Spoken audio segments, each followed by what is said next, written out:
ఈ రాత్రికాల సమయంలో దేవుని సన్నిధికి సంఘముగా కూడుకోవడానికి చేరువచ్చిన సహోదరులకు ప్రభువైన యేసుక్రీస్తు పేరట నా ప్రత్యేకమైన వందనాలు తెలియజేస్తా ఉన్నాను. మరిటి ప్రవేశం ఆహ్వానించిన పెద్దలు సేవకులు సత్నాకర్ గారికి, పెద్దలు మోషే గారికి, సుభూషణం గారికి నా ప్రత్యేకమైన వందనాలు తెలియజేస్తా ఉన్నాను. చాలా సంతోషంగా ఉంది మీతో సమయాన్ని గడపటం. అందరూ వచ్చినప్పుడల్లా we will రీఛార్జ్, మేము రీఛార్జ్ అవుతుంటాం. ఈ పాటలు, ఈ సహవాసం, ఇంతమంది విశ్వాసులు మాకుండరు. భయాలు, విరోధాలు, మానసికమైన దిగులు ఇవన్నీ ఉంటాయి మాకు. మీ మధ్యకు వచ్చినప్పుడు రీఛార్జ్ అయ్యి వెళ్తాము. ఒక 6 నెలలు 3 నెలలు పనిచేసి పళ్ళ వచ్చి ఇక్కడ ఆత్మ సంబంధమైన బలం పొందుకొని వెళుతూ ఉంటాం. నెల్లూరు, ముఖ్యంగా ఎబెనెజర్ క్రిస్టియన్ అసెంబ్లీ మాకెంతో బలంగా కుడి హస్తాన్ని ఇచ్చి నిజంగా ప్రభు పని చేయడానికి ఒక ధైర్యాన్ని కలగడానికి మీరు కారకులు అని నేను దేవుని సేదలు ధైర్యాన్ని చెప్పగలను. ఉత్తరప్రదేశ్ అంటేనే నాకు ఒక వ్యసనం, is a zeal to say about Uttar Pradesh గురించి చెప్పాలంటే నా తెలియని సంతోషం, ఆనందం. మీ మధ్యకు లాస్ట్ ఇయర్ వచ్చినప్పుడు కూడా 2023లో చాలా విషయాలు చెప్పాను. అది క్లుప్తంగా కొత్త వారు ఉండొచ్చు చెప్పి వాక్యాన్ని కూడా విందాం. మా యూపీలో స్లోగన్ ఉంది. మా ముఖ్యమంత్రి అంటాడు, యోగి ఆదిత్యనాథ్, జిస్నే యూపీ కో నహీ దేఖా ఉస్నే దేశ్ కో నహీ దేఖా. ఏంటంట, ఎవరు ఉత్తరప్రదేశ్ని చూడలేదో వాడు దేశాన్ని చూడలేదంట. జిస్నే యూపీకో దేఖా ఓ దేశ్కో దేఖా. ఎవరైతే ఉత్తరప్రదేశ్ని చూసారో వారు దేశాన్ని చూసేనట్టు. ఏంటని అర్థం అంటే, యూపీలో ఉన్నది దేశంలో ఎక్కడా లేదు, మీరు యూపీని చూస్తే దేశాన్ని చూసినట్లే. యూపీలో ఏముంది, 25 కోట్ల మంది ఉన్నారు. యూపీ 75 జిల్లాలు, కుడి ఎడమలు ఎరగని రాష్ట్రం. UP is not a state, is a country అనొచ్చు. పాకిస్తాన్, ఆఫ్ఘనిస్తాన్, నేపాల్, కాంబోడియా, కజకిస్తాన్ 10-15 దేశాలు కలిపితే యూపీ. 25 కోట్ల మంది జనాభా. ఎంత క్రౌడ్ స్టేట్ చూడండి. వారు ఎలా ఉన్నారు అంటే, అజ్ఞానం, అంధకారం, చీకటి, దుష్టత్వం, పాపం, పేదరికం, వాళ్ళు దాన్ని గొప్పగా చెప్పుకుంటున్నారు. ఆ విగ్రహారాధన. అందుకని వాళ్ళు ఏం చెప్తున్నారు గొప్పగా, మా యూపీని చూస్తే దేశాన్ని చూసినట్టు అని చెప్తున్నారు. ఆ సిగ్గుపడే విషయం అసలు. యూపీ చూస్తే అంత భయంకరంగా ఉంటుంది, కానీ వాళ్ళు చెప్పే స్లోగన్ ఏంది, గొప్పగా ఘనంగా యూపీని చూస్తే దేశాన్ని చూసినట్లేనంట. నిజంగా నేను యూపీని చూసినప్పుడు 45 సంవత్సరాల క్రితం ఈ ఆంధ్ర, సౌత్ ఇండియా అలా కూడా ఉండదు అనుకున్నాం. అంత దౌర్భాగ్యంగా ఉన్నారు ఇప్పటికీ ప్రజలు. 25 కోట్ల మంది పాపపు దాసత్వంలో, కనీసం మినిమం లైఫ్, అసలుకి మానవుని జీవితానికి ఉండాల్సిన క్వాలిటీస్ ఏమీ లేకుండా యూపీలో, నేనంటాను యూపీలో ఏమున్నాయి, ఆవులు, జంతువులు ఉంటాయి ఎక్కువగా. వాళ్ళు ఉన్నారు, వీళ్ళు ఉన్నారు, అట్లా ఉంటుంది వాళ్ళ లైఫ్ స్టైల్. అంత భయంకరమైన ప్రజలు. నిజంగా ఆ యూపీని గురించి చెప్పాలంటే 2 గంటలు సరిపోతుంది. వాళ్ళ కల్చరు, వాళ్ళ బిలీవ్స్, వాళ్ళ లైఫ్ స్టైలు ఇవన్నీ చెప్పాలి. అప్పుడు కానీ యూపీ గురించి నాకు పిక్చర్ వస్తుంది. 5 నిమిషాలు చెప్తే యూపీ గురించి ఏం అర్థం కాదు. నాకు 1.5 సంవత్సరం పట్టింది వాళ్ళ గురించి తెలుసుకోవటానికి. ఆ ప్రజలు ఎలాంటి వాళ్ళు, వాళ్ళ ఆచారాలు ఏంటి, వాళ్ళ ప్రవర్తన ఏంటి, నిజంగా వాళ్ళ విశ్వాసాలు ఏంటి, క్లుప్తంగా చెప్తాను. నేను 2016లో వెళ్ళాను. ఆ గ్రామాలు, ఆ ప్రజలను చూస్తే శపించబడిన వారు కనపడ్డారు నాకు. సంతోషం లేదు ఎవరి జీవితాల్లో, బ్రతకటానికి కష్టపడతా ఉన్నారు.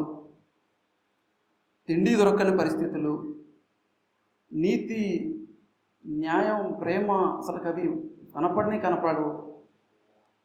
ఎంత హ్యూమన్ వాల్యుయేషన్ అంటే 10,000కి చంపేస్తారు. గన్ కల్చర్ ఎక్కువ. మా ఊర్లో గన్ సేల్స్ అండ్ రిపేర్ షాపులు ఉంటాయి. చాలా ఫైరింగ్ ఎక్కువ జరుగుతూ ఉంటుంది, కాల్చటాలు ఎక్కువ. ఆ ప్రజలను చూసినప్పుడు అనిపించింది, నిజంగా ఎందుకు ఈ ప్రజలు ఇంత జ్ఞానంగా అంధకారంగా జీవిస్తున్నారంటే ఒకటే ఒక కారణం, వాళ్ళకి దేవుడు ఎవరో తెలియదు, ఆ యేసుప్రభు ఎవరో తెలియదు. దానిని బట్టి వారు తరతరాలుగా జ్ఞానంలో అంధకారంలో ఉన్నారన్నప్పుడు నా హృదయం స్రవించి వేసింది, కష్టం అనిపించింది. వేరే దేశానికి వెళ్ళాను అనిపించింది ఆంధ్ర నుంచి వెళ్తే. అయితే అప్పటికి భాష రాదు, తెలిసిన వాళ్ళు లేరు, తెలుగు వాళ్ళు లేరు.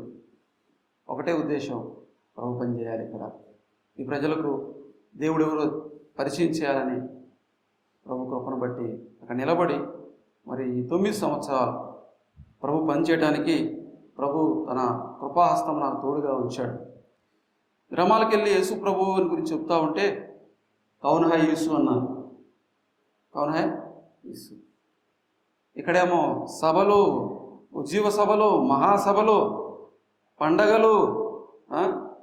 ఇక్కడ అసలుకి క్రీస్తు పేరట, దేవుని పేరట జరగని కార్యక్రమాలు లేవు. 2 రాష్ట్రాలు దాటి వెళ్తే ఎవరా యేసు అసలు? అసలు ఎవరైనా ఎవరని అడిగారు నన్ను. ఆ అడ్డకొయ్య నిలువు కొయ్య ఏంటని అడిగారు. సిలువ అంటే ఏంటి? నేను ఆ సిలువుల గురించి చెప్తుంటే వాళ్ళకి ఏంటది, మాకు తెలియదే, దీని గురించి మేము వెళ్ళలేదే, చూడలేదే అన్నారు. ఇదేమైనా వస్తువా అన్నారు, ఇంట్లో పడుకుని. ఏడేమో సమాధుల మీద, మెళ్ళలో, ఇళ్ళ మీద ఎక్కడ పడినా సిలువులే, కనపడని స్థలం ఉన్నది ఇక్కడ. అక్కడేమో వాళ్ళ జీవితంలో ఆ అడ్డకొయ్య నిలువు కొయ్య ఏంటో తెలియదు. తూర్పు, పడమర, ఉత్తర దిక్కులుగా ఏ ఊరు వెళ్తున్నానో తెలియదు, ఏ ఊరు తర్వాత ఏ ఊరు తెలియదు. ఊరు వెళ్ళి ఏసే దేవుడు పాపుల కొరకు ప్రాణం పెట్టి చనిపోయి తిరిగి లేచాడు అంటే, చనిపోయి తిరిగి లేచిన దేవుడు ఉన్నాడా అన్నారు. ఉన్నాడు అని చెప్పి, ఇది ఆయన యేసు అంటే మేము వినలేదే అన్నారు. విన్నారు. రామనామం మారు మోగుతూ ఉంటుంది ఆ ప్రాంతాల్లో. యేసునామం మారు మ్రోగించడానికి ప్రభు చూపించాడు. సువార్త విజయోత్సాహం చేత నన్ను ఊరేగించడానికి చెప్పాలి. సంఘం కట్టడానికి కాదు, ఆడ మీటింగ్లు పెట్టడానికి కాదు, ప్రసంగాలు చేయడానికి అంతకంటే కాదు. Only one thing, I want to preach the evangelize the people. స్వార్థీకరణ చేయాలి నేను, అంతే, అదే పని. సంఘం కట్టాలనే ఉద్దేశమే లేదు నాకు అసలు. ఆరాధన, సంఘం, ఏమిటి ప్రసంగాలు, ఇది కాదు అసలు ముఖ్యం. నేను నమ్మిన దేవుడు నిజదేవుడు, ఆ దేవుడిని ఎరగని ప్రజలు ఉన్నారు, వారికి యేసు ప్రభుని గురించి చెప్పాలి, అంతే. ప్రభు మహాకృపను బట్టి 10 కిలోమీటర్లు 4 దిక్కుల, ఒక్కో గ్రామానికి 6-7 సార్లు ఒక్కడనే వెళ్ళి, భాష రాదు, ఏంది ప్రభువే నేర్పించాడు. గ్రామాల్లో తిరిగి పనిచేస్తే ప్రభు కృపను బట్టి కొంతమంది నమ్ముకున్నారు. ప్రార్థన రాసిచ్చా, ప్రార్థన ఎవరైనా రాసిస్తారు, పిల్లలకు కూడా రాసేయం మనం. సండే స్కూల్ పిల్లలు వాళ్ళే నేర్చుకుంటారు. ప్రార్థన రాసిస్తే స్కూల్లో పిల్లలు రైమ్స్ నేర్చుకున్నారు మా వాళ్ళు ప్రార్థన. అబ్రహాం ఎవరో, మత్త ఎవరో, మార్క్ ఎవరో ఎవరు తెలియదు. ఏ రోజు ఏం చెప్పినా మొదటిసారి ఏంటమే. అసలు ఈ బైబిల్ గ్రంథం ఏమీ తెలియదు వాళ్ళకి. ప్రభువుని పరిచయం చేసి, దేవుని వాక్యము పరిచయం చేస్తే నిజంగా పైనీర్ మిషనరీ వర్క్ అంటారు. పునాది దేవుని కృపను బట్టి 2017 సంవత్సరాల ప్రభు పునరుద్ధానము తర్వాత రొట్టె విరిచే కూడిక ప్రారంభించబడింది. అప్పటికి కానీ ఆ ప్రాంతానికి సువార్త ప్రకటింపబడలేదు, రొట్టె విరిచే కూడిక జరగలేదు. ఆ తీవ్రత మీరు కొంచెం అర్థం చేసుకోండి ఆ మాటలు. 2017 సంవత్సరాల ప్రభు పునరుద్ధానం అయిన తర్వాత రొట్టె విరిచే కూడిక ఏర్పాటు జరిగింది, ప్రారంభించడం జరిగింది. అంటే అప్పటి వరకు దుష్టుడు ఆరాధించబడ్డాడు, దుష్టుడు పూజింపబడ్డాడు. కానీ నిజదేవుడు, ఏ దేవుడు పూజారుడో ఆ దేవునికి 2017 ఆ ప్రజలు ఆరాధన చేసేవాళ్ళుగా దేవుని వైపు తిరిగారు. దాన్ని బట్టి దేవునికి స్తోత్రం. ఎంత స్తుతులు చెల్లించాలో ప్రభుకి. నిజంగా ప్రభు కోరుకుంటున్నారు అందరూ అంతటా మారు మనసు పొందాలి, సత్యాన్ని గురించి తెలుసుకోవాలని.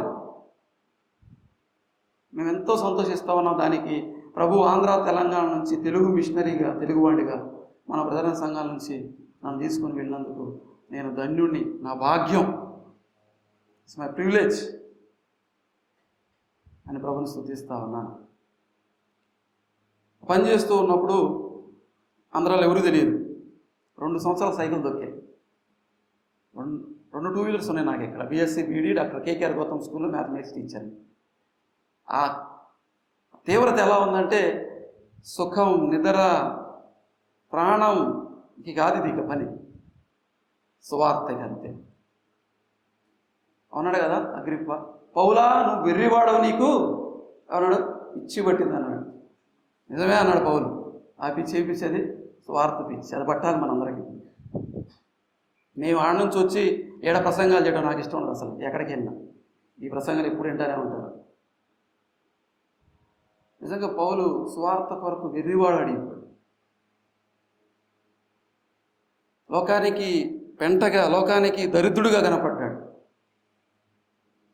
కానీ అనేకులకి జీవానికి కారణమయ్యాడు పౌలు తన యాత్రల ద్వారా, తన పరిచర్య ద్వారా. ప్రియులారా, సంఘము విశ్వాసికి ఈ తీవ్రత ఉండాలి దేవుని స్వార్థ పట్ల. అప్పుడు దేవుని పని దేవుడు జరిగిస్తాడు. ప్రభు మహాకృపలో ఈ 9 సంవత్సరాలు ప్రభు కనికరించాడు. నువ్వు ఇంకొకరు కనపడితే నీ సంగతి తెలుస్తావు అన్నాడు. కనపడ్డం కాదు, నిలబడ్డాం అంతే. ఏం చేసినా సరే దానికి ప్రభు మా విశ్వాసాన్ని ఆయన హానర్ చేశాడు అనాలి, ఆయన కనపరిచాడు అనాలి. లేకపోతే మా వలన ఏ పని కాదు. 35 మంది నమ్ముకొని బాప్తిసాలు తీసుకొని మరి 7 గ్రామాల్లో విశ్వాసులు, ఒక సేవకుడు తయారయ్యాడు యూపీలో, లోకల్ యూపీ అతను. ఆయన్ని సేవకుడిగా సమర్పించి ఆయన కూడా సేవ చేస్తూ ఉన్నాడు. మరి ఆ పరిచర్యలో ఎన్నో మరి ఏమంటారు శ్రమలు, విరోధాలు, అపాయాలు జరిగినాయి. కానీ ప్రభు కనికరించాడు, తన హస్తాన్ని ఉంచాడు, పని జరిగించాడు. ఈ 2024లో మార్చి నెలలో ఒక 2 బాప్తిసాలు తీసుకున్నారు. 2 ఈక్వల్ టు ఆంధ్రాలో 200 అనుకోండి, 2000 అనుకోండి, మీ ఇష్టమే కాదు. రత్నాకరణ గారు మా మధ్యకి వచ్చారు. బాప్తిసాలు చక్కగా జరిగినాయి. తర్వాత 3 దినాలు లోకల్ సేవకులకి బైబిల్ క్లాసులు కూడా జరిగినాయి.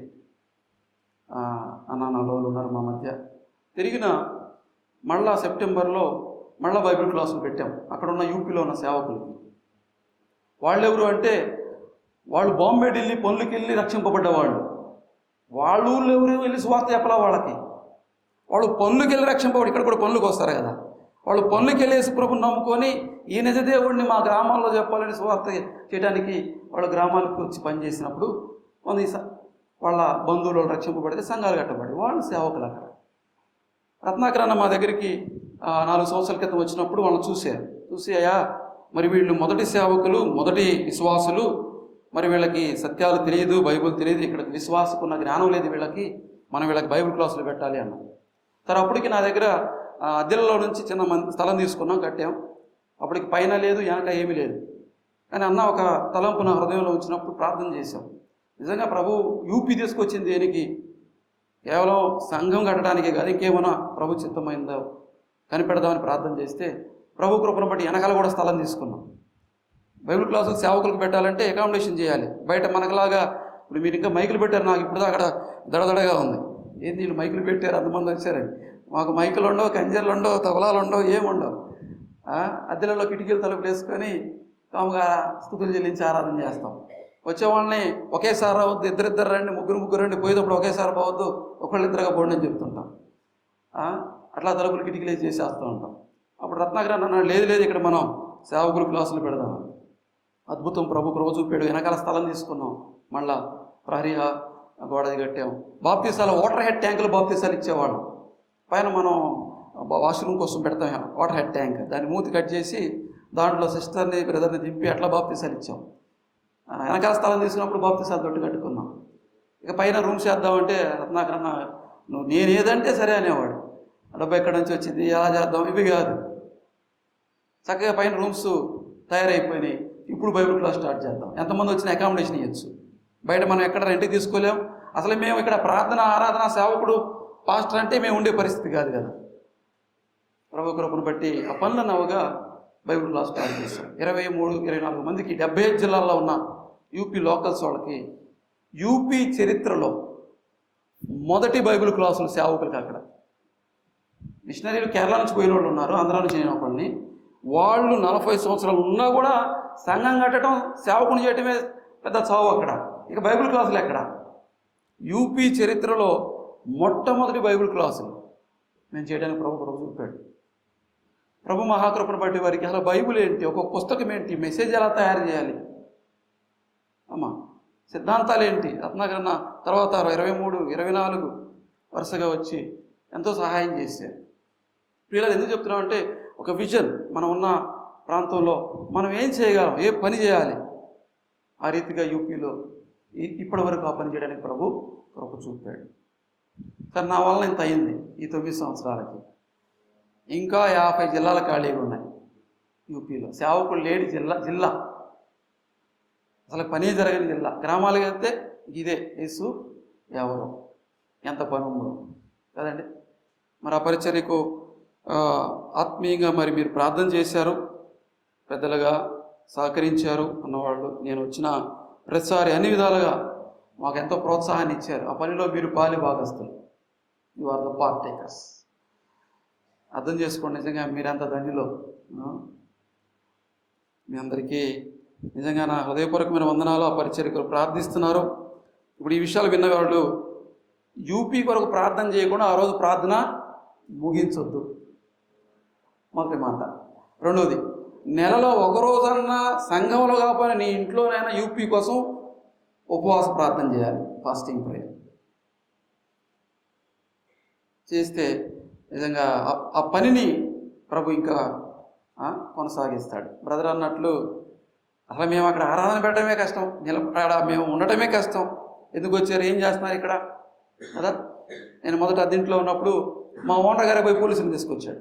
మా ఇంటి పోలీసులు వచ్చి నా ఆధార్ కార్డులన్నీ చూసి రూమ్కి వచ్చి, నువ్వు అంత దూరం ఆంధ్రా నుంచి వచ్చింది దేనికి, ఇక్కడ తంబాకు కైని గుట్కా మానుకోమని చెప్పడానికే వచ్చా, నీ అంతరంగం ఏదో ఉంది అని నన్ను బెదిరించారు.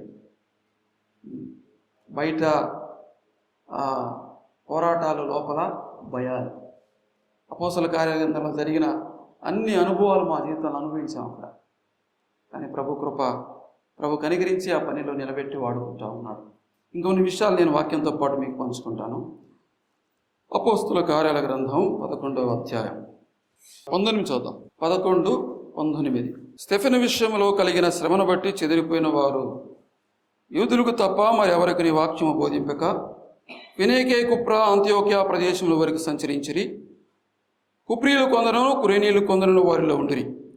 వీరు అంత్యోక్యకు వచ్చి గ్రీసు దేశపు వారితో మాట్లాడుచు ప్రభువైన యేసును గురించి సువార్తను ప్రకటించిరి. ప్రభుహస్తము వారికి తోడైండెను గనక నమ్మిన వారు అనేకులు ప్రభు తట్టు తిరిగిరి. వారిని గురించిన సమాచారం యెరూషలేములో ఉన్న సంఘపు వారు విని బర్నబాను అంత్యోక్య వారికి పంపిరి. చాలు. ప్రభు ఈ లేఖనాలని మన కొరకు దీవించునుగాక. మనకు తెలుసు, ఎన్నో ప్రసంగాల్లో విన్నాం ఈ భాగాన్ని గురించి. యేసు ప్రభు వారు పునరుద్ధానుడైన తర్వాత ఆదిమ సంఘం, యెరూషలేములో ఉన్న సంఘానికి ఇంటా బయట శ్రమలు వచ్చినాయి, విరోధాలు జరిగినాయి. ప్రభు తన చిత్తాన్ని నెరవేర్చాడు ఆ సమయంలో.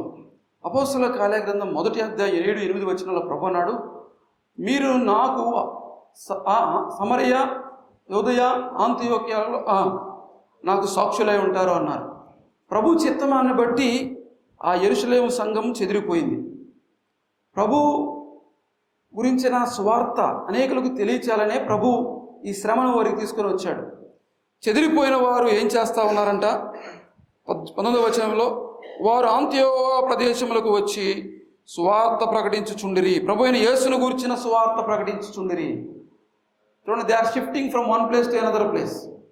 షిఫ్టింగ్ అయ్యే వాళ్ళకి ఏముంటుంది, స్కూల్ ఎక్కడ, ఉద్యోగం ఎక్కడ, ఇల్లు ఎక్కడ, ఈ సమస్య ఉంటుంది. సరే, shifting to one state to another state, కర్ణాటకకో తమిళనాడుకో అయితే భాష నేర్చుకోవాలి, ఆడ వాతావరణం ఏమిటి, పిల్లల చదువులు ఏంటి, మన జాబ్స్ ఏంటి, ఈ బాధ ఉంటుంది.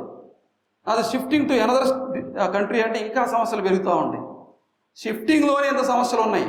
ఇక్కడ షిఫ్టింగ్ కాదు, శ్రమలతో వాళ్ళు ఎస్కేప్ అవుతూ ఉన్నారు, యూసేపు చెదిరిపోతూ ఉన్నారు. ఎక్కడికి వెళ్ళాలో తెలియదు, ఎక్కడ ఉండాలో తెలియదు, ఇళ్ళు వాకిళ్ళు ఎక్కడో తెలియదు, పిల్లల చదువులు ఎక్కడో తెలియదు, వాళ్ళ పనులు వ్యవసాయం ఉద్యోగాలు ఎక్కడో తెలియదు. వాళ్ళు annoyingly they are moving from యెరూషలేం టు అంత్యోకియా వెళుతూ ఉన్నారు, చెదిరిపోతూ ఉన్నారు. అయితే వాళ్ళు పని చేస్తున్నారు. ఏం చేస్తున్నారు? సువార్త ప్రకటిస్తూ ఉన్నారు. రెండే మాటలు మీకు చెప్తాను. వారు వారి సొంత విషయాలు, కుటుంబాలు లేదా వారి గురించి ఆలోచించుకోవట్లా, ప్రభు యేసుక్రీస్తుని గురించి చెప్తా ఉన్నారు, ప్రభుని గురించి ప్రకటిస్తూ ఉన్నారు. సువార్త పట్ల మొదటి మాట వారికి ఉన్న ఆసక్తి, రెండో మాట సువార్త పట్ల వారికి ఉన్న సమర్పణ. ఈ రెండో చెప్పి ముగిస్తా. సువార్త పట్ల వారికి ఉన్న ఆసక్తి, వారి సొంత పనుల గురించి, కుటుంబాల గురించి, వారి పరిస్థితుల గురించి ఆలోచించట్లే. యాక్చువల్గా వాళ్ళు చెదిరిపోతూ ఉన్నారు, దిక్కు లేకుండా వారు అక్కడి నుంచి తరంపడ్డారు. ఉన్నపాటుగా ఉన్న ఇళ్ళు వాకిళ్ళు పొలాలు ఉద్యోగాలు, వాళ్ళు ఎన్నో తరాలుగా ఉన్న వాటన్నిటిని విడిచిపెట్టిపోతూ ఉన్నారు. ఎంత బాధపడాలి అసలుకి, ఎంత దుఃఖపడాలి అసలుకి, ఎంత వరి అయిపోవాలి. కానీ వాళ్ళు ఏం చేస్తూ ఉన్నారు? అంత్యోకియకు వచ్చి ప్రభు అయిన యేసుని గురించి ప్రకటిస్తూ ఉన్నారు. వారికి వారి పట్ల చింత కంటే ప్రభు సేవ పట్ల చింత ఎక్కువ ఉంది, వాళ్ళకి స్వార్థ పట్ల చింత ఎక్కువ ఉంది. కారణం ఏమంటే అప్పుడు దాకా వారికి మారు మనసు అనుభవం లేదు కదండి. వారు యూదులైనా అన్యులైనా నిజంగా రక్షణ అనుభవం వారి హృదయాల్లో లేదు. వారు బలులు యాగాలు సొలొమోను మందిరానికి వెళ్ళి ఇవన్నీ చేస్తూనే ఉన్నారు, కానీ నిజమైన ఆ హృదయాంతరంగాల్లో రక్షణ అనుభవం, పాపక్షమాపణ అనుభవం లేదు వారికి. ఎప్పుడైతే యేసుప్రభుని నమ్ముకొని బాప్తిసాలు తీసుకొని సంఘంలో చేర్చబడ్డారో, పరిశుద్ధాత్మ దేవుని ద్వారా వారు పొందుకున్న ఆనందం, ఆ సంతోషం వారు అనుభవిస్తూ ఉన్నారు. They are exercising their salvation experience. వారు ఆ రక్షణ ఆనందాన్ని అనుభవిస్తూ ఉన్నారు. అది ఎంత గొప్పదో వాళ్ళకి అర్థమైంది. నిజమైన రక్షణ, నిజమైన మారు మనసు, నిజమైన పాపక్షమాపణ, ఆ పాపం నుంచి విడిపింపబడటం, లోకంలోంచి ప్రత్యేకించబడటం, తండ్రి దేవుని కుమార్తెలుగా తీర్చబడటం, ఆ పరిశుద్ధత, యథార్థత, నీతి వారి జీవితాలు అనుభవిస్తూ ఉన్నారు. వారు దాన్ని ఏం చేస్తూ ఉన్నారు? అనేకులకు ప్రకటిస్తూ ఉన్నారు. ఆసక్తితో యేసుప్రభుని గురించి చెప్తా ఉన్నారు. మేము పొందుకున్నాం, దాన్ని మీరు పొందుకోవాలని ప్రకటిస్తూ ఉన్నారు వారు. ప్రభువు స్తోత్రం. అంత్యోక్యలో సంఘం ఏర్పడింది. ఎవరి ద్వారా? పౌలు ద్వారా, పేతురు ద్వారా, చెదిరిపోయిన విశ్వాసుల ద్వారా. కేవలం వారి ఆసక్తే. అయితే ఆంధ్ర సంఘాలు, ముఖ్యంగా సౌత్ ఇండియా సంఘాలు, ఆంధ్ర, తమిళనాడు, కేరళ, కర్ణాటక, మిగతా డెనామినేషన్ పక్కన పెడదాం బ్రదర్ అని, మన సంఘాల్లో ఈ తరంలో మనకి తక్కువైంది, లేకుండా పోయింది సువార్త పట్ల ఆసక్తి. The zeal for evangelism. సువార్త పట్ల ఆసక్తి లేకుండా పోయింది. సేవ అంటే ఏమనుకుంటున్నారంటే ఈ మైకులు పెట్టడం, ఈ వాయిద్యాలు వాయించడం, పాటలు పాడటం, ఏడ మీటింగులు చెప్పడం, ఏడు సభలు చేయటం, మహాసభలు చేయటం, ఇది సేవ అనుకుంటున్నారు. ఇది కాదు ప్రభు చేయమన్నమాట. సర్వలోకమునికి వెళ్ళి సర్వ సృష్టికి సువార్త ప్రకటించండి, ప్రభు చెప్పిన మాట అది. ఒకసారి ఆలోచిస్తే మన బ్రదరన్ సంఘాలు, ఈ సౌత్ ఇండియాలో ఉన్న సంఘాలు, Andhra, Tamil Nadu, Karnataka, what is our contribution in Indian ministry? భారతదేశ పటములో మన బ్రదరన్ సంఘాల పాత్ర ఏంటి? అసలు ఏం చేసాం మనం సేవ దేశం కోసం అంటే చాలా తక్కువ. ఈ సువార్తని యూపీలో ఉన్న ఇంటింటికి మనం పంపించలేకపోయాం, మనం రీచ్ చేయలేకపోయాం. మన కాంట్రిబ్యూషన్ ఈ ఇండియాలో సేవలో చాలా అసలుకి శూన్యమని చెప్పాలి. అందుకే ఇంకా యూపీలో గ్రామాల్లో యేసుప్రభు ఎవరో తెలియని వాళ్ళు ఉన్నారు. వీళ్ళకున్న ఆసక్తి కనుక నువ్వు ఉంటే, నీకు నాకుంటే, నువ్వన్నా పోతావు, నీ సొమ్మన్నా పోయిద్ది, చెప్పాలి, పని జరిగింది. హృదయాలు పేతురు అంటాడు, మీ హృదయాలు రేపాలని నేను ఆశపడుతున్నాను అంటున్నాడు. నేను ఆంధ్ర వచ్చినప్పుడల్లా ఇదే నా భారం కూడా. వచ్చాము, పోయాము, తిన్నాము, అయిపోయింది కాదు. కొంత రేపాలి కొందరినైనా అని మా హృదయంలో బాధ.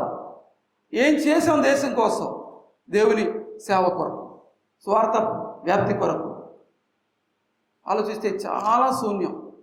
ఇంకా యేసు ప్రభు ఎన్నోళ్ళు మన దేశంలో ఉన్నారంటే, నువ్వు ఇంతగా ఇక్కడ పండగలు ఏమంటారు సభలు మహాసభలు చేసేవాడు సిగ్గుపడాలి.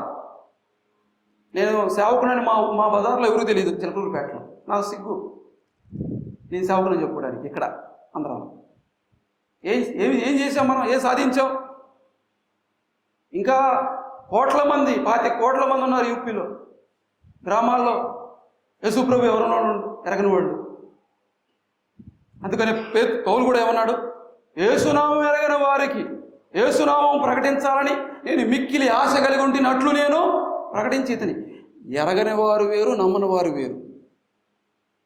యేసు ప్రభు వారు ఉన్నప్పుడు కూడా నమ్మని వాళ్ళు ఉన్నారు, ప్రభువుని చూసి కూడా నమ్మల వాళ్ళు. ఇక్కడ ఉన్నారు నమ్మనోళ్ళు. ప్రభు నమ్మని వాళ్ళ గురించి మాట్లాడట్లా, పౌలు నమ్మని వాళ్ళ గురించి మాట్లాడట్లా, ఎరగని వారి గురించి మాట్లాడుతూ ఉన్నాడు. రోమపత్రిక 15వ అధ్యాయంలో ఏమంటున్నాడు? ఎరగని వారికి సువార్త. నమ్మని వాళ్ళకి కాదు, మనం అంటాం నమ్మిన వాళ్ళకే చెప్తాం. అగైన్ లిజనర్స్, చెప్పిన వాళ్ళకే చెప్పడం యేసు ప్రభుని గురించి. అసలు ఒకసారి విన్నోళ్ళు ఉన్నారు, ఒకసారి విన్నోళ్ళు ఉన్నారు, నమ్మని వాళ్ళు ఉంటారు. ప్రభు అన్నాడు కదా, ఎవరు నా తండ్రి ఆకర్షిస్తారో వారే రక్షింపబడతారు. ఎన్నోళ్ళ నమ్మని వాళ్ళని మనం బలవంతం చేయకూడదు, చెప్పి ఊరుకోవటమే. ఎరగని వాళ్ళకి ప్రభుని గురించి చెప్పాలి. ఇప్పుడు ఎరగని వాళ్ళు ఎక్కడ ఉన్నారు చెప్పాలి. మీరు యూపీ నార్త్ ఇండియాలో ఉన్నారు. ఆత్మ భారమే అయితే పని ఎక్కడ జరగాలి చెప్పాలి, అక్కడ జరగాలి. ఎరగని వాళ్ళు ఉన్నారు అక్కడ. వారి కొరకు స్వార్థ ప్రకటించాలని ఆసక్తి ఉందా? ఆసక్తి ఉంటే శ్రమ పడతాం. మిషనరీలు వచ్చి భార్యలను పోగొట్టుకున్నారు, బిడ్డలను పోగొట్టుకున్నారు, బూడిదైపోయారు, మట్టి అయిపోయారు భారతదేశంలో. ఆసక్తి ఉంటే అంతే ఉండాలి. నా ప్రభు నన్ను రక్షించాడు. ఈ రక్షణ అనేకులకు లేదు, కేవలం యేసుప్రభు ఎవరో తెలియక. వాడి ఆసక్తి చూడండి. ఆంతియోక్యాలో సంఘం ఏర్పడింది. ఆంతియోక్య సంఘం మిషనరీ స్టేషన్ అయింది. పౌలు స్వార్థ దండయాత్రలకు వెళ్ళటం, మళ్ళీ ఆంతియోక్యకు రావటం. బర్నబా, పౌలు మిషనరీలు అయ్యారు. కారణం ఆంతియోక్య సంఘం. అసలు సంఘం ఏర్పరిచింది ఎవరు చెప్పాలి? చెదిరిపోయిన విశ్వాసులు. మనమే విశ్వాసులే. వాళ్ళు సువార్త ప్రకటిస్తే సంఘము, ఆ సంఘం కూడా మిషనరీ సంఘం. మన సంఘం ఏంది? భీమేత్తి గారు అంటారు, ఆంధ్ర వాళ్ళకి 2 పనులు బాగా తెలుసు. అన్న కూడా ఉన్నారు. కడుపు నిండా భోజనం పెడతారు, జేబు నిండా డబ్బులు ఇస్తారు. ఈ 2 విషయాలు. ఇంకేం తెలియదు. మన సంఘం మిషనరీ సంఘం అయితే ఎంత బాగుండో. ఎబినేజర్ సంఘం నుంచి ఒక మిషనరీ బయటకు వస్తే ఎంత బాగుండో. నీ కొడుకో నీ కూతురు మిషనరీ అయితే ఎంత బాగుండో కదండి. ఆ స్వార్థ పట్ల ఆసక్తి ఉంటే ఈ పనులన్నీ జరుగుతాయి. అది లేకపోతే ఇక ఏమి జరగవు. ప్రభు కోరుకున్నది ఆ పని చేయక ఇక మిగతా పనులను చేస్తూ ఉంటాం. అదే సేవ అనుకుంటా. దావీదు కంట దేవుని మందసం పట్ల ఆసక్తి, దేవుని మందిరం పట్ల ఆసక్తి. 2వ సమూయేలు గ్రంథం 6వ అధ్యాయం 1వ వచనం 2వ వచనం 6. తర్వాత దావీదు ఇశ్రాయేలులో 30,000 మంది శూరులను సమకూర్చుకొని బయలుదేరి కెరూబుల మధ్య నివసించు సైన్యములకు అధిపతి యెహోవా అను తన నామం పెట్టబడిన దేవుని మందసమును అచ్చడి నుండి తీసుకుని వచ్చుటకై తన ఎదున్న వారందరితో కూడా భయాల యోధాల నుండి ప్రయాణమాయను. ఏం చేయడానికి? దేవుని మందసాన్ని దావీదుపురం తీసుకుని రావడానికి ఆయనకున్న ఆసక్తి చూడండి. దేవుని మందసం, దేవుని సన్నిధి పట్ల ఆయనకున్న ఆసక్తి. తర్వాత 7వ అధ్యాయంలో అంటాడు, అయ్యో 2వ వచనం, నేను దేవాదారు మ్రాణుతో కట్టిన నగర యందు వాసము చేయుచుండగా దేవుని మనసము డేరాలలో నిలుచున్నది. అట్లా ఉండకూడదు. దేవుని ఒక మందిరం కడతాను. దేవుని మందసం, దేవుని మందిరం పట్ల ఆయనకున్న ఆసక్తి. దేవుని సేవ మందసం దగ్గర ఏం జరుగుతుంది? ఆరాధన, స్తుతులు, కీర్తనలు. తర్వాత కూడా మనం దినవృత్తాంత గ్రంథంలో చూస్తే దావీదు నియమించిన క్రమము చొప్పున లేవీయులు వారి గోత్రముల చొప్పున పాడేవారు, సన్నుతించేవారు, స్తుతించేవారు కదా. ఎంత ఆసక్తి ఆయనకి.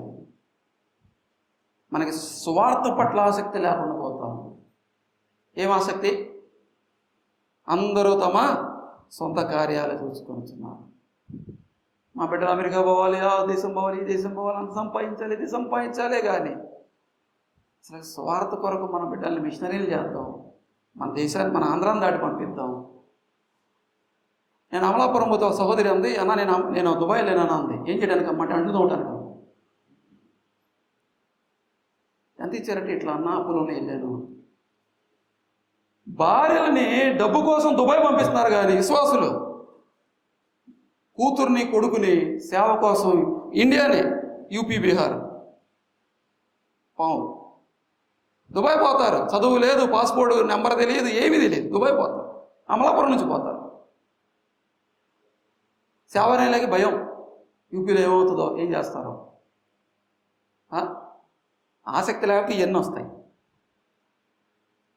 ఆసక్తి ఉంటే ఎందుకుంటే, ఆసక్తి ఉందంతా మనకి ఇప్పుడున్న తరానికి ఏముంది?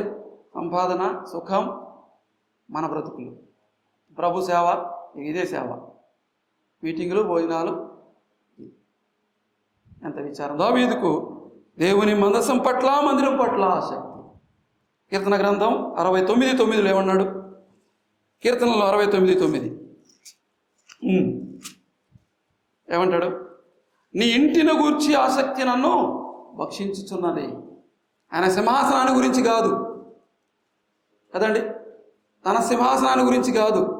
దావీదు అబ్షాలోము చేత తరమబడుతూ ఉన్నప్పుడు, తను యెరూషలేమును విడిచి వెళుతూ ఉన్నప్పుడు ప్రభుతో ఒక మాట అంటాడు.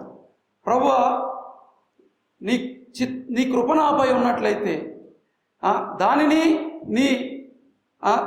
నీ సన్నిధిని నాకు చూపించి అంటాడు. మందసాన్ని నాతో తేవద్దు, మందసాన్ని యెరూషలేములో ఉంచండి. ప్రభువుకి నా యెడల కటాక్షం ఉంటే తిరిగి నన్ను యెరూషలేములోకి తీసుకుని వచ్చి ఆయన సన్నిధిని, ఆయన మందసాన్ని నాకు చూపిస్తాడు. ఆసక్తి చూడండి. మళ్ళా తీసుకుని వచ్చి నన్ను సింహాసనాన్ని ఎక్కిస్తాడంటాడు దావీదు. దేని గురించి చెప్తున్నాడు? మందసాన్ని గురించి, మందిరాన్ని గురించి, దేవుని సన్నిధి గురించి. మనకుంది ఆసక్తి సువార్తను గురించి, దేవుని సేవను గురించి ఉంటే ఎంత మేలో. ఆసక్తి ఉంటే కదులుతాం, ఇక్కడ నుంచి బయలుదేరుతాం. మా నాన్న నాడు పోయేటప్పుడు అసలు చేస్తే కానీ సేవను ఆంధ్రాలోనే చెయ్యి, యూపీలో మాత్రం బాగుతున్నాడు. ఎందుకంటే నేను చచ్చిపోతే నీ దగ్గర పెట్టే కూడా డబ్బులు ఉండవు అన్నాడు. దేని డబ్బులు ఉండవంట? చచ్చిపోతే చేసే పెట్టికి డబ్బులు ఉండవు అన్నాడు. నేనన్నా నువ్వు పెట్టే సంఘంలో వాళ్ళు బంధువులు ఎవరో వాళ్ళు చేపిస్తారులే, నేను బాగోపోతే మాత్రం అయ్యే పని కాదు, నేను యూపీ పోవాల్సిందే. ఆసక్తితో వెళ్ళి పనిచేస్తే ప్రభు ఆత్మలు ఇచ్చాడు, సంఘాన్ని ప్రారంభించాడు, 4 సేవకులు అయ్యారు. సేవకులకు బైబిల్ క్లాసులు జరుగుతూ ఉన్నాయి. కొన్ని తరాలకు పనిచేయడానికి ఒక బేస్, ఒక ఆధారం ప్రభు ఇచ్చాడు. ఇప్పుడు అక్కడ చూడండి, మన కుటుంబాల గురించి, మన బిడ్డల గురించి, మన సుఖాల గురించి కాదు కానీ నిన్ను రక్షించి నీకు ఇచ్చిన గొప్ప రక్షణానందం, నీకు ఇచ్చిన గొప్ప నిశ్చయత, పరలోక సంతోషాన్ని మనం ప్రకటించే వారంగా ఉంటే నిజంగా మనం ధన్యులు. అందుకని అంత్యోకియ వారి గురించి రాయబడ్డాడు, పరిశుద్ధాత్మ దేవుడు రాయించాడు. వాళ్ళ పేర్లు మాత్రం రాయలేదు కానీ వారు వెళ్ళి స్వార్థ ప్రభువుని గురించి ప్రకటించారని రాయించాడు. ఎంత గొప్ప సంగతి! స్వార్థ సేవ పట్ల మన ఆసక్తి. ఎజ్రా గ్రంథం 3:8 వచనంలో, ఎజ్రా 3:8 జెరుబ్బాబెలు యెరూషలేమునకు వచ్చి యెరూషలేము ప్రాకారాలను కడదామని వాళ్ళు ఆసక్తితో పూనుకున్నారంట. 3:8 ఎజ్రా. 5:2 6:16 వారు పనిచేసి ముగించిరి. విరోధాలు ఉన్నాయి, ఇబ్బందులు ఉన్నాయి, వ్యతిరేకతలు ఉన్నాయి. పూనుకున్నారంట వాళ్ళు దేవుని పట్టణము కట్టబడాలి అని ఆసక్తితోనే. నన్ను అడిగారు చాలామంది బ్రదర్స్, ఎవరు రమ్మంటే పోయావు యూపీ అన్న, ఎవరు పొమ్మంటే పోయావు అని అడిగారు. ఒకటే చెప్పారు, ఇదే మాట, ఆసక్తితో వెళ్ళాను. నీకు అంతే. ఆ ప్రజలకి నేనే మొదటి వాడిని, యేసు ఎవరో చెప్పేవాడిని. ఈ గ్రామంలో నేనే మొదటిగా అడుగుపెట్టాను ప్రభు నామమున, ప్రభు పేరట. ఎంతకంటే భాగ్యమేను. ఆ గ్రామానికి యేసు నామాన్ని తీసుకుని పోయింది నేనే. ఆ ఆసక్తే అంత పని చేయడానికి కారణం. నిజంగా ఆసక్తి ఉంటే ప్రభు పనిచేస్తాడు. వాళ్ళు ఆసక్తితో పనిచేశారు. దావీదు, యెరుబ్బయలు ప్రభు కార్యాలు చూశారు. మనలో ఉందా సువార్త సేవ పట్ల ఆసక్తి? నువ్వు రక్షింపబడ్డావు, బాగుంది, ఇంతవరకు సరిపోయిందా? ప్రభు ఇచ్చాడు, నేను దీవించి అంటారు. ఇందాక చెప్పారు, యూపీలో గన్నులు, యూపీలో తంబాకులు, యూపీలో హత్యలు, అత్యాచారాలు ఉన్నాయి. ఎందుకు? దేవుడు ఎవరో తెలియక, స్వార్థ తెలియక. ఒకప్పుడు మనం కూడా అంతే ఉన్నాం. మన పూర్వీకుల గురించి మీరు వాకప్ చేస్తే, స్వార్థ మన దేశానికి రాకముందు మన బ్రతుకులు యూపీ వాళ్ళకంటే దారుణంగా ఉన్నాయి. మన పూర్వీకుల జీవితాలు, పేదరికం, దుష్టత్వం, మనలో కూడా అజ్ఞానం, అంధకారం, చదువులు లేవు, హాస్పిటల్ లేవు, సరైన జీవితాలు లేవు. ఇవాళ జీవించబడ్డాం దేవుని బట్టి, కేవలం సువార్తను బట్టి, కేవలం సువార్తను బట్టి. సువార్తను బట్టే మనకి ఘనత, గొప్ప భాగ్యం, ఈ దీవెన, మరొకటి ఏమీ కాదు. మరి ఆ సువార్త నీ దేశంలో ఉన్నవారు కదా, మన తోటి వారికి మనం అందించకపోవటం, ప్రకటించకపోవటం ఒకటే కారణం. ఏం లేదు, ఆసక్తి లేదు. డబ్బు ఉంది, ధనం ఉంది, సామర్థ్యం ఉంది, దేవుడు ఇచ్చాడు, సంఘాలు ఉన్నాయి, ఇచ్చాడు దేవుడు. ఇక్కడెక్కడే తిరుగుతుంది, ఇక్కడెక్కడే. కొంతమంది అంటున్నారు, ప్రభు రాకడ దినాలయ్యా అంటున్నారు నాతో. ఎప్పుడైనా వస్తే ఏమంట, రాకడ దినాలా? ఆడ ఊరికి ఒక విశ్వాసం లేడాడు. మనం పోతే సరిపోయింది పరలోకం. 100 కోట్ల మంది నార్త్ ఇండియాలో ఉన్నారు, 30 కోట్ల మంది ఇక్కడ ఉంది. మనం విన్నవాళ్ళం కనీసంగా, అసలు విననోళ్ళం 100 కోట్ల మంది ఉన్నారు. నినివేల గురించి ప్రభు 1,25,000 మందిని గురించే చింతించాడు. ఈ 100 కోట్ల మందిని విడిచిపెట్టి మన కొరకే ప్రభు వస్తాడా? మనం పోయిందాక రాడు. ఆడ పోయిందాక యూపీ, బీహార్ పోయిందాక రాడు, లేదా మనం పంపందాక రాడు ప్రభు. స్వార్థ వింపబడాలి, ప్రకటించబడాలి, స్వార్థీకరణ జరిగిందాక రాడు ప్రభు. దయచేసి నేను అన్ని జిల్లాలకు వెళ్ళాను. మీ దగ్గర మొదలుపెట్టాను అప్పుడు 2023 నెల్లూరు, అనంతపురం, కడప, కర్నూలు, ఆల్మోస్ట్ ఆంధ్ర జిల్లాలన్నీ ఇదే చెప్పాను. రెండవది అక్కడ ప్రసంగాలుగా చేయాల్సింది సువార్త ప్రకటించబడాలి.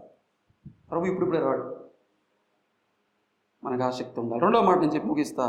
రెండవ మాట ఏంటంట, సమర్పణ ఉండాలంట. ఆ సమయంలో వారికి ఉన్నదంతా మాది కాదనుకున్నారంట కదండి. శిష్యుల పదాల దగ్గర పెట్టారు.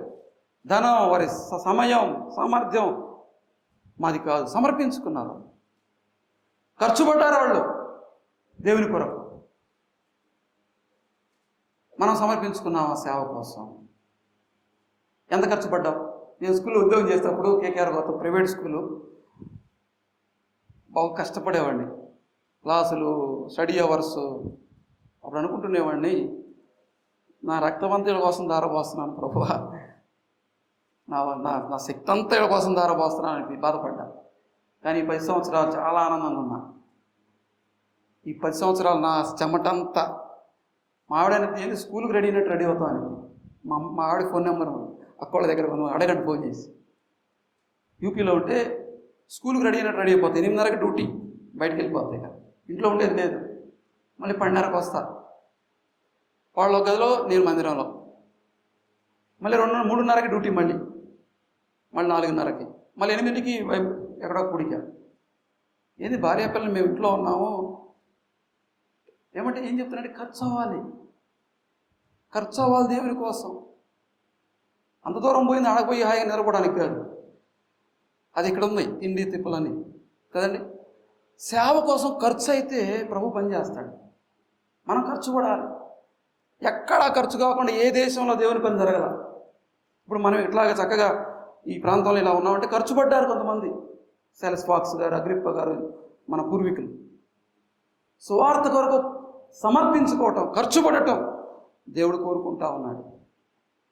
మనం ఉదయం ఈ రాత్రి పరిశీలించు, ఎంత ఖర్చు పడ్డావు? ఈ లోక సంబంధమైన వాటి కోసం నీ దేహం, నీ సమయం ఎంత ఖర్చు పెట్టావు? దేవుని కొరకు నువ్వు ఎంత ఖర్చు పడ్డావు? దేహం ఎంత ఖర్చు పడ్డావు? ఎంత సమర్పించుకున్నావు? నీ సొమ్ము, నీ ధనం. పాటలు మాత్రం భలే వాడుతున్నావు. సమస్తము సమర్పింతుము ప్రభువునకి. ధనము, సమయం అన్నీ పెడతాం పాటలో కదండి. ఏం సమర్పించాం, ఏం ఖర్చు పడ్డాం. ఆదిమ సంఘం మనం అపోస్తల కార్యాల గ్రంథంలోని 5-6 అధ్యాయాలు చదివితే వారికి ఉన్నదంతా శిష్యుల పాదాలు పెట్టి ఏమన్నారంట, ఇది మాది కాదనుకున్నారంట. స్వార్థ కోసం ఖర్చు పడ్డారు. వారు ఖర్చు పడ్డారు. పౌలు అన్నాడు కదా, ఉన్నదంతా పెంటతో సమానంగా ఎంచుకున్నానన్నాడు. నేను వస్త్రహీనంగా ఉన్నానన్నాడు, ఆకలి దప్పులతో ఉన్నానన్నాడు, తరమపడ్డానన్నాడు. ఖర్చు అయిపోయాడు ఆయన. కనుకనే పని జరిగింది. ఎక్కడ ఖర్చు కాకుండా పని మాత్రం జరగదు. స్వార్థ పని, దేవుని పని ఖర్చుతో కూడుకున్నది. నువ్వే ఖర్చు అవ్వాలి, నేనే ఖర్చు అవ్వాలి. అప్పుడు దేవుని పని జరిగింది. ఇప్పుడున్న తరానికి మన సంఘాల్లో సేవకుడు అనగానే ఇక్కడ ఉన్న వాళ్ళకి ఏమన్నా బండి, ఇల్లు, రెంట్లు, జీతాలు కూడా ఇస్తున్నారు. ఇక్కడ పాటల వైద్యాలు వహించే వాళ్ళకి డబ్బులు, పాటలు పాడే వాళ్ళకి డబ్బులు. ఇదేంది దేవుడిచ్చిన వరాలు, స్వరాలు దేవుని కొరకు ఖర్చు పెట్టాలా, మనం సంపాదించుకోవాలా? వాళ్ళు ఇస్తే సరే, ఇదే డ్యూటీ అయిపోయింది కొంతమందికి. ఇది సేవ అనుకుంటున్నారు. ఇది కాదు సేవ. స్వార్థ కొరకు నువ్వు ఖర్చు పడాలి. ఒక మాట చదువుదాం. 2వ కొరింథీ పత్రిక 12:15. పౌలు ఏమన్నాడు? 2వ కొరింథీ 12:15. త్వరగా 2 మాటలే, నేను ముగిస్తున్నా.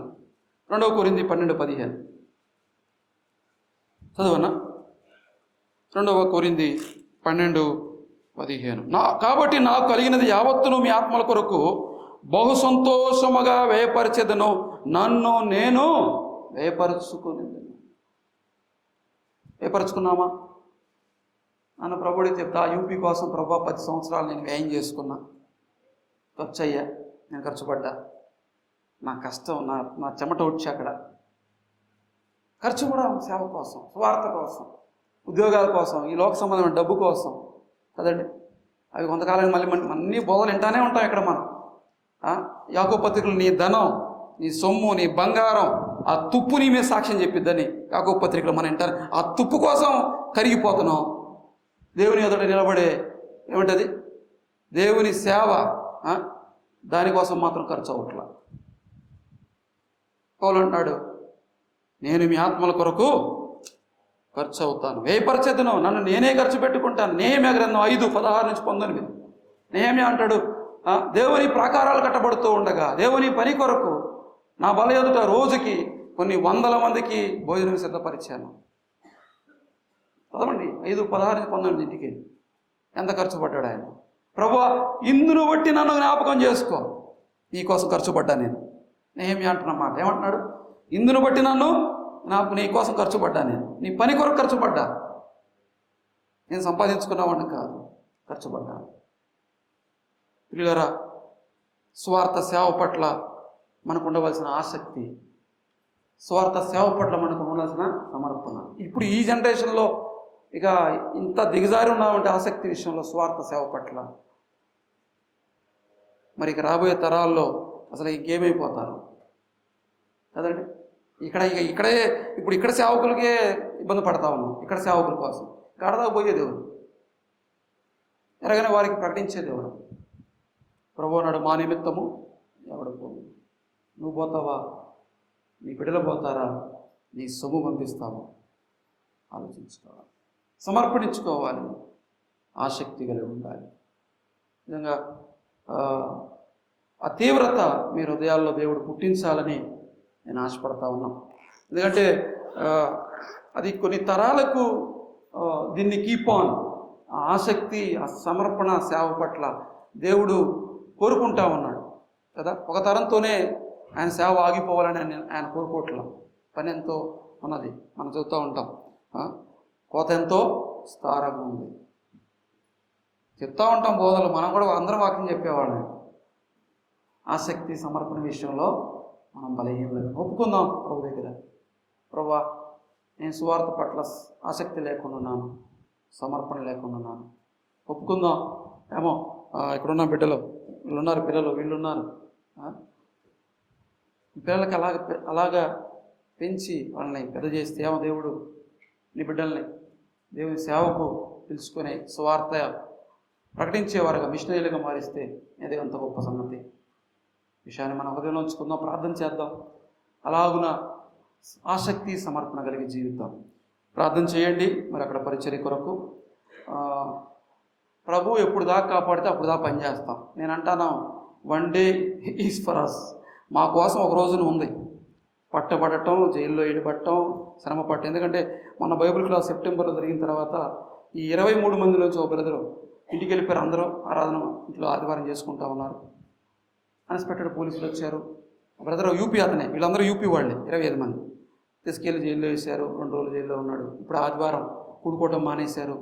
ఆరాధన క్లోజ్ అయిపోయింది. యూపీలో పుట్టి యూపీలో సేవ చేస్తుంటే అట్టుంటే ఆంధ్ర నుంచి వెళ్ళి యూపీలో పనిచేస్తానికి ఎట్టుండిద్ది వాళ్ళకి పట్టుకుంటే? చాలా తీవ్రంగా ఉంది.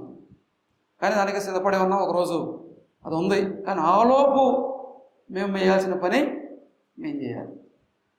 కనుక మీకు ఇక్కడ బాగా కనపడుతూ ఉన్నాం, బాగా తేటగా. అంటే చక్కగా బాగున్నారులే మన వాళ్ళని అనుకున్నంత అయితే బాగోలేదు, పైకి కనపడినంతగా. ఆడికి వెళ్ళిన తర్వాత మా పని ఉండింది. భయాలు, విరోధాలు ఇవన్నీ ఉన్నాయి. సిద్ధపడి ఉన్నాం. మీ ప్రార్థన సహాయం అవసరం. మీ సంఘం నుంచి కూడా రండి. పెద్దలు అన్నవాళ్ళు ఉన్నారు, భూషణం గారు, మోషే అన్న. ఏమొస్తుందంటే, మేము వస్తే మాకు రీఛార్జ్, మీరు వస్తే కూడా మాకు రీఛార్జ్. కనీసం మమ్మల్ని రీఛార్జ్ చేయడానికి అని రండి. ఎందుకంటే అక్కడికి తెలుగు వాళ్ళు మమ్మల్ని చూసినప్పుడు, పలకరించినప్పుడు మాతో 2 రోజులు గడిపితే ఎక్కడ లేని బలం వస్తుంది మాకు. అందుకే రత్నాకరాన్ని అన్న సంవత్సరానికి ఒకసారి నువ్వు రావాలన్నా అంటే ఆయన తప్పక నిజంగా ఆ సేవను ప్రేమించిన వాళ్ళు ఆంధ్రాలో ఉన్నారంటే రత్నాకర్ అన్న. ఎంత ప్రేమించాడంటే సేవను, నన్ను. అయితే ఆంధ్రాలో నేను ఎవరికి తెలియదు అసలు. నేను నా పని చేసుకుంటూ ఉన్నా. అన్న మా సంఘానికి వస్తూ ఉండేవాళ్ళు. చాలా సంవత్సరాల నుంచి. నేను సేవకుండా కాకముందు అన్న వచ్చేవాడు. యూపీ వచ్చిన తర్వాత అన్న అక్కడ పరిస్థితి చూసి, నువ్వు ఆంధ్ర వెళ్ళాలి, అందరి సంఘాలకు తెలియాలంటే, ఆంధ్ర నాకు ఎవరు తెలియదన్న అంటే అన్నే ఎన్నో సంఘాలకు పరిచయం చేసి పంపిస్తే ఎంతోమంది ఆ పరిచర్యకి సహాయం చేయడానికి ప్రభు అన్నను వాడుకున్నారు. మీరు కూడా పేర్లు, అందరి పేర్లు తెలుసు నాకు. తెలుసక్క, మమతక్క, అందరి పేర్లు అందరూ తెలుసు. సతీష్ అన్న, అందరి పేర్లు. ఈ పేర్లు అందరూ కూడా ప్రార్థన చేస్తాం. కనుక నిజంగా మిమ్మల్ని బట్టి, మీ సేవకుడు రత్నాకరాన్ని బట్టి మేము ఎంతో స్తుతిస్తూ ఉన్నాం ప్రభువుని. ప్రతి దినం ప్రార్థిస్తున్నాం మీకోసం కూడా. మా కొరకు ప్రార్థన చేయండి. ముఖ్యంగా ఆ సేవను ఆదుకోండి. రండి, ఇంకా మీరు చేయగలిగింది ఆ పరిచర్య కొరకు చేయండి. బైబిల్ క్లాసులు పెట్టమంటే నిజంగా మాకు సంవత్సరానికి 3 లక్షల రూపాయలు ఖర్చు. అది ప్రతి 6 నెలలకు ఒకసారి పెడితే 3 లక్షలు అవుతాయి. మా సంఘాసులు ఇచ్చేదానికి మా కరెంటు బిల్లు రావు. మా సంఘాసులకు మేము బట్టలు, మా సైకిలు ఇవన్నీ మేము ఇస్తుంటాం. మేము హాస్పిటల్ తీసుకెళ్తాం అన్న. సో ఇక్కడ నుంచి పంపించగా అన్న రాకపోయినా పంపిస్తాడు. అన్న వచ్చి ఇవ్వడం వేరు. అన్న ఒకసారి మధ్యలో 6 నెలలకు రాకపోయినా ఆయన ముందుగా ఆయన నేను అన్నాను నువ్వు బైబిల్ క్లాస్ చేయాలని చెప్పి అలాగే ఇంకా అలాగా మాకు సహకరించేవాళ్ళు ఆంధ్రాలో మరొకరు లేరంటానికి దైవ సాక్షిగా దేవుని చెప్పగలను. అలాంటి సేవకులు మాకు సహకారంగా ఉండటం, మీరందరూ ప్రార్థన చేయటం, అన్నకి తోడ్పాటుగా ఉండటం నిజంగా ప్రభుని స్తుతిస్తున్నాం. ఎంత చెప్పినా తక్కువే. పరలోకంలో ప్రభు దీవెనిచ్చినప్పుడు మీకు అర్థమైంది మీ వెయిట్ ఏందనేది. ఇంకెంతకంటే చెప్పేది. అందరికీ వందనాలు.